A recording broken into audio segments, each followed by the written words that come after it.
اس lock down نے مدارس کے بہت سے بے غیرت، بے حیا، بے شرم ناظم، محتمم، صدر، سیکریٹری کے چہرے کو بے نقاب کر دیا اور یہ ظاہر کر دیا ہے کہ سفید پوش، سفید کپڑوں میں ملبوس بھیڑیے انسان نہیں، اس کے سینے میں دھڑکتا ہوا دل نہیں، پتھر ہے، بلکہ اس سے بھی زیادہ سخت ہے۔ یہ مگرمچھ سے بھی زیادہ خطرناک ہے، سانپ سے بھی زیادہ زہریلے ہیں اور بندر سے بھی زیادہ چال باز ہیں، جنہوں نے نہ جانے کتنے کمزور اور غریب اساتذہ کرام کے گھروں کو تباہ و برباد کر کے رکھ دیا۔ بغیر سمجھے، بغیر بوجھے یہ اعلان جاری کر دیا، یہ فیصلہ سنا دیا گیا ہے کہ اساتذہ کرام کو لاک ڈاؤن کے ایام کے تنخواہ نہیں دیے جائیں گے، اور بہت سارے اداروں کے اندر تو بغیر اطلاع دیے ہوئے سارے اساتذہ کرام کو خارج کر دیا گیا، نکال دیا گیا، اور کچھ اداروں کے اندر جینیس، باصلاحیت، قابل اساتذہ کرام کو یہ کہہ دیا گیا ہے کہ ہم آپ کے سیلری کو برداشت نہیں کر پائیں گے، ہم آپ کی تنخواہ دے نہیں پائیں گے، آپ چلے جائیے یہاں سے، جب ہمیں آپ کی ضرورت ہوگی ہم آپ کو بلا لیں گے۔ یہ ہے مدرسے کا نظام، یہ ہے مدرسے کا سسٹم۔ بتائیے، ذرا سوچئے کہ جن لوگوں کو نکال دیا گیا ہے یا جن لوگوں کو سیلری نہیں دی جائیں گی،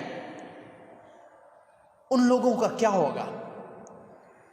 ان میں بے شمار ایسے افراد ہیں، بے شمار ایسے اساتذہ کرام ہیں جن کا گھر صرف ان کے تنخواہ پہ چل رہا تھا، ان کے بچوں کا پاکٹ خرچ ان کے تنخواہ سے چل رہا تھا، ان کے بچوں کے پڑھنے کے فیسز اسی تنخواہ سے ادا ہو رہے تھے۔ کہاں سے ادا ہوں گے؟ کہاں جائیں گے؟ دوسروں سے قرض لیں گے، لیکن لاک ڈاؤن کے ایام میں کوئی کسی کو قرض نہیں دے رہا، مجبوراً یہ بیاج پہ، لون پہ پیسے لے رہے ہیں اور اپنے گھر کو چلا رہے ہیں۔ اور جب آپ نے یہ اعلان کر دیا ہے کہ لاک ڈاؤن کے بعد جب مدرسے کھلیں گے تو ہم سال بھر تنخواہ نہیں دیں گے، آپ کو چندہ کر کے نکالنا پڑے گا، تو یہ تو مر چکے ہیں، بظاہر زندہ نظر آ رہے ہیں، مر چکے ہیں، گھٹ گھٹ کے مر رہے ہیں کہ کیا ہوگا۔ ایک طرف بیاج پہ ہم نے پیسے لیے، لون پہ پیسے لیے، اور ایک سال کے بعد ہمیں تنخواہ بھی نہیں دی جائے گی بلکہ چندہ پر نکالا جائے گا، تو پھر کیسے چلے گا؟ بیاج تو بڑھتا ہوا آسمان کو چھو لے گا، ہمارا گھر بک جائے گا۔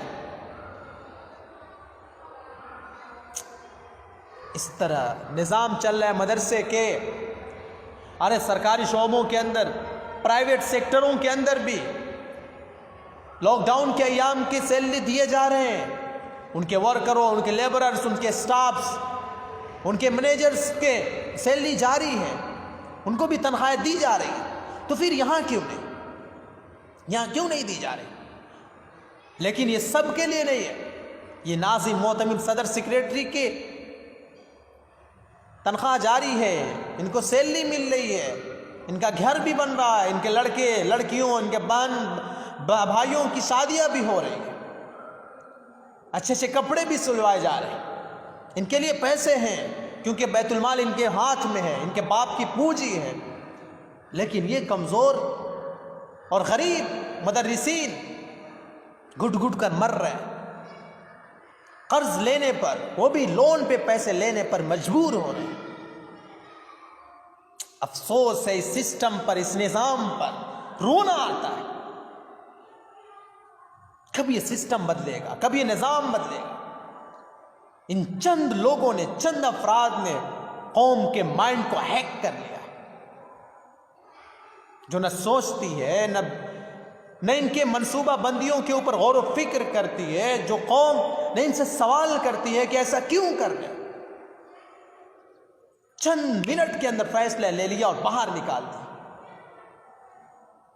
کبھی سوچا ہے کہ ان کے گھر، ان کے بال بچے کہاں جائیں گے؟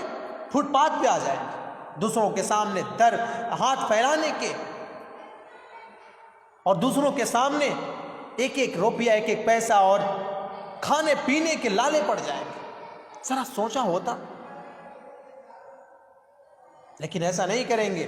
اور مجھے تو افسوس پھر بھی ناظموں پر نہیں، محتمموں پر نہیں، صدر سیکریٹریوں پر نہیں، کیوں ان کی ریشت، ان کی طینت ہی یہی ہے ان کی طبیعت ہی یہی ہے.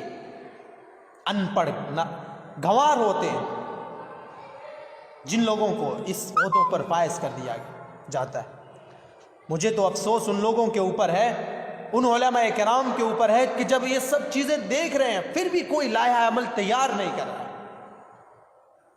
کوئی بزنس کے بارے میں نہیں سوچ رہے، کسی تجارت کے بارے میں نہیں سوچ رہے، کہیں اور جاب کرنے کے بارے میں نہیں سوچ رہے، خود کے پاؤں پر کھڑے ہونے کے بارے میں لا کر پاؤں سے مفلوج، آنکھ سے اندھے لوگ نوکریاں کر رہے ہیں، لکھپتی بن رہے ہیں، کروڑپتی بن رہے ہیں.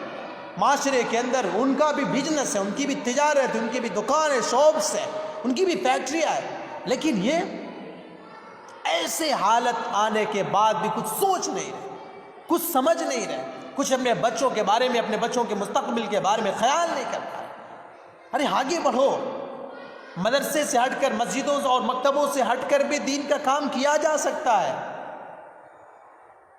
وہاں بھی اسلام کی نشر و اشاعت ہو سکتی ہے. آگے بڑھو، خود بھی اپنے فیملی کو سپورٹ کرو، اپنے پریوار کو سپورٹ کرو، اور دوسروں کی بھی ہیلپ کرو، دوسروں کی بھی مدد کرو. ایک فیکٹری اگر آپ کھول لیتے، ایک کمپنی اگر آپ چلاتے ہیں تو اس سے ہزاروں لوگوں کا گھر چلتا ہے. کیا یہ دین کا کام نہیں؟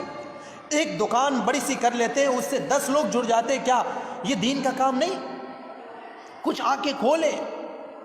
جب کمزور لوگ، جاہل اور ان پڑھ گنوار لوگ اپنے بزنس کو ڈیولپ کر سکتے ہیں، اپنے پاؤں کو کمزور مضبوط کر سکتے ہیں، تو آپ کیوں نہیں کر سکتے؟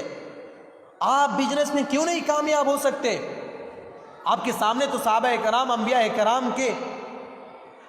کرام کے تجارت کے سارے پوائنٹس ہیں، سارے آئیڈیاز ہیں. آپ سچ بولتے ہیں، جھوٹ نہیں بولتے، ملاوٹ سے کام نہیں لیتے، دھوکہ دھڑی نہیں کرتے، وزن کے اندر آپ کمی نہیں کرتے. جب اتنے پوائنٹس ہیں آپ کے پاس، اتنی خوبیاں ہیں آپ کے پاس، اگر آپ آتے ہیں تو کسٹمرز آپ کے اوپر آئیں گے، آپ کے پاس آئیں گے، آپ کی دکان میں خریدیں گے، آپ کی کمپنی سے جڑیں گے. ذرا سوچیں، آئیں اس کے اندر. اگر اب بھی نہیں آ پائے تو پھر کبھی نہیں آ پائیں گے. اللہ کرے ہمیں صحیح سمجھ، صحیح بوجھ عطا کرے. والسلام علیکم ورحمۃ اللہ وبرکاتہ.